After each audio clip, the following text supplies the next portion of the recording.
this game is bananas. No, but seriously, we are, what, about a month and a half into the release of the Switch 2? And while I wasn't a big fan of Mario Kart, I think there's finally something out there now that we can point to and say, that right there, that's why I got one. So, I'll stop monkeying around and we'll get to it.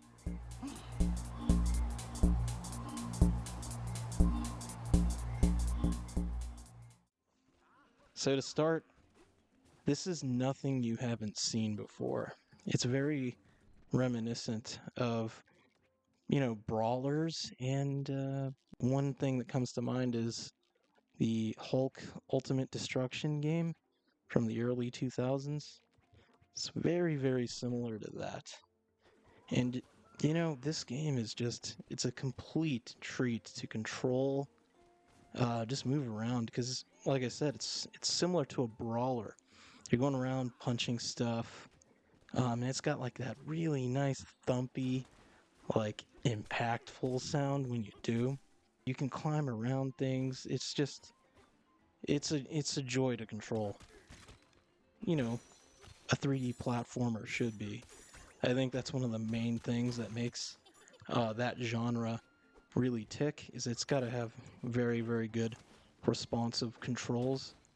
And trust me, all that is intact on this one. The premise is that there is a banana bandit on the loose, and they're going around stealing all your bananas. So you got to go around and collect your bananas.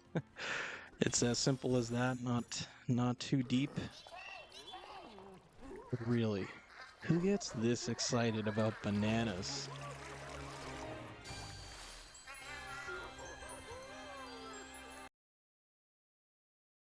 Bananas! It's just weird, man. But, you come across Pauline, which is the only character in the entire game that actually has, like, real spoken dialogue. Everyone else just kind of speaks gibberish, and they kind of talk to you like a puppy.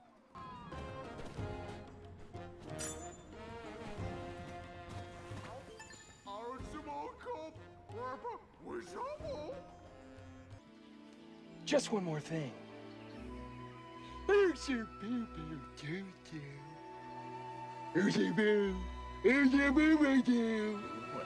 doing?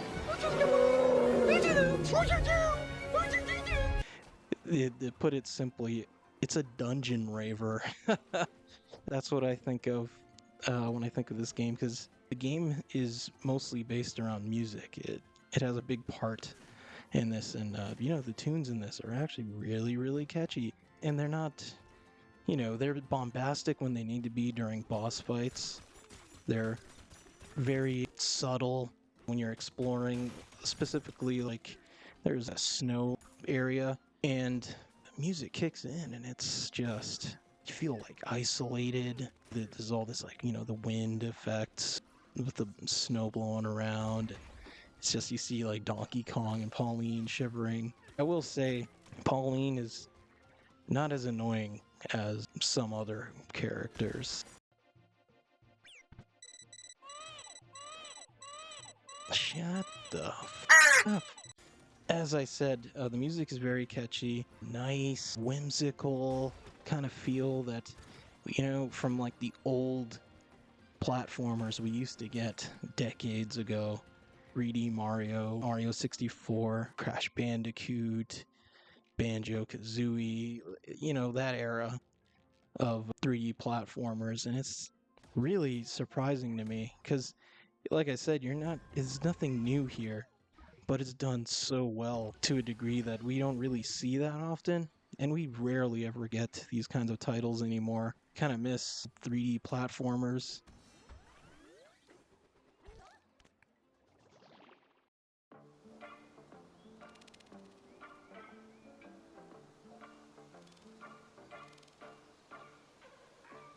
The way this thing is set up, and I wasn't expecting this any way, shape, or form. It's very similar to classic Zelda.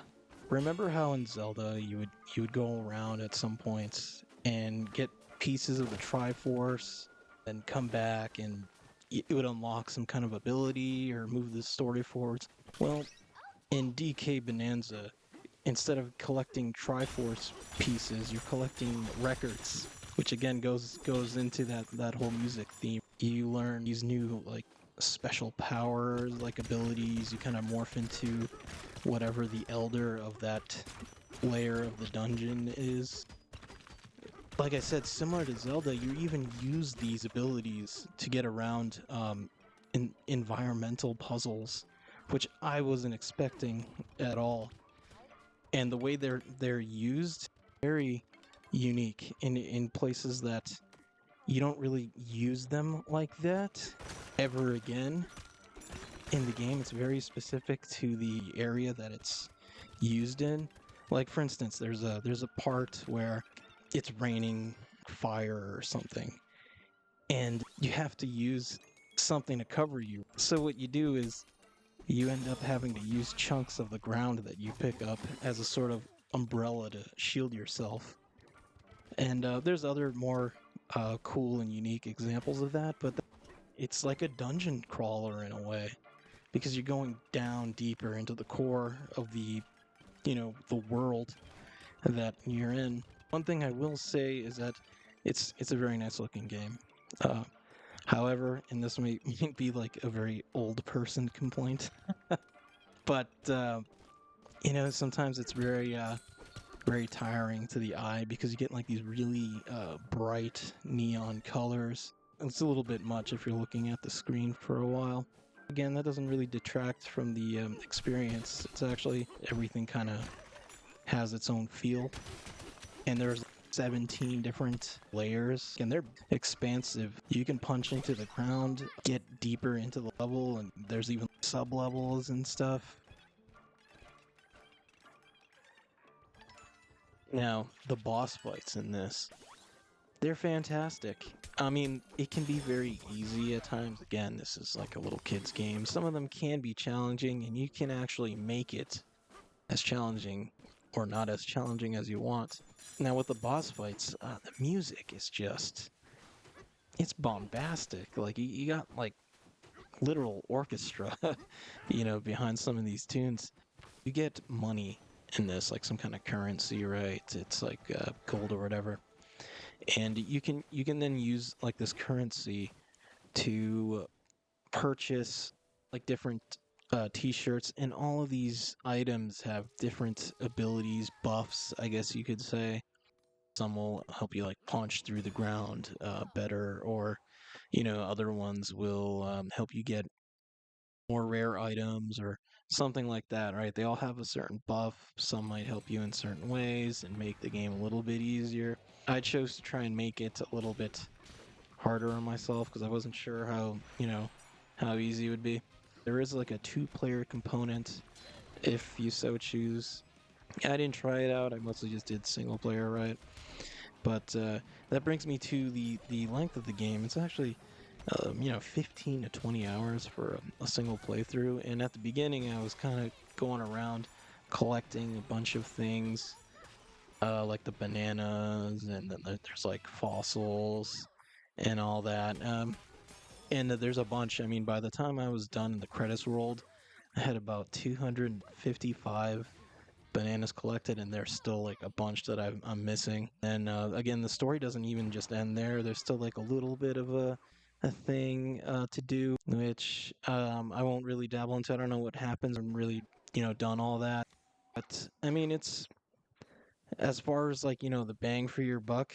I could see this being played extensively.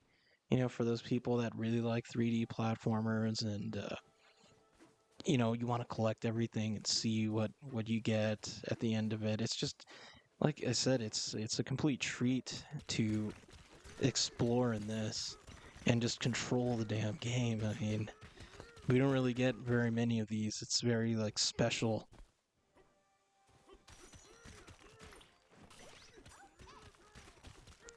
3D platformers aren't really a thing anymore. But with this, if that's your jam, I think you'd really like it. Now, a lot of people might be wondering, well, is it really worth getting a Switch 2 over? Well, with that, I would say for the common person, I would say that no, it's probably not worth it just yet because really to me, I didn't really like Mario Kart World, but this I actually do really enjoy, even though as I stated before, it's nothing really new, but everything that's done here is done so well, and you don't really see this kind of thing anymore. Now, with that being said, you already got a Switch too? Absolutely, by all means, dive right in.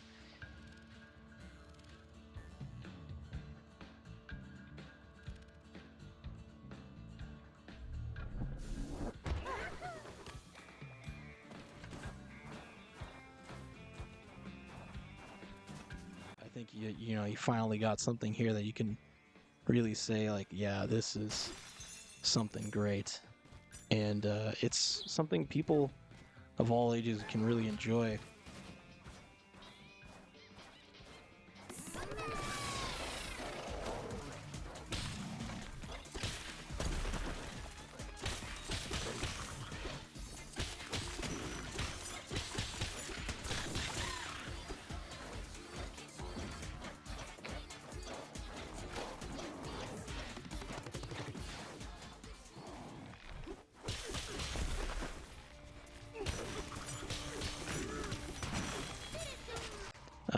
It reminds me of those days back in the 90s where you'd play a 3D platformer and just pass the controller around with friends and family.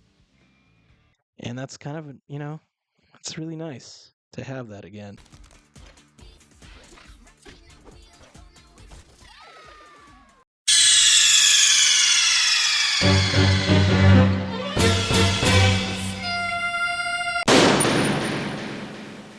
That's about it for me. Thanks for stopping by and have a good one.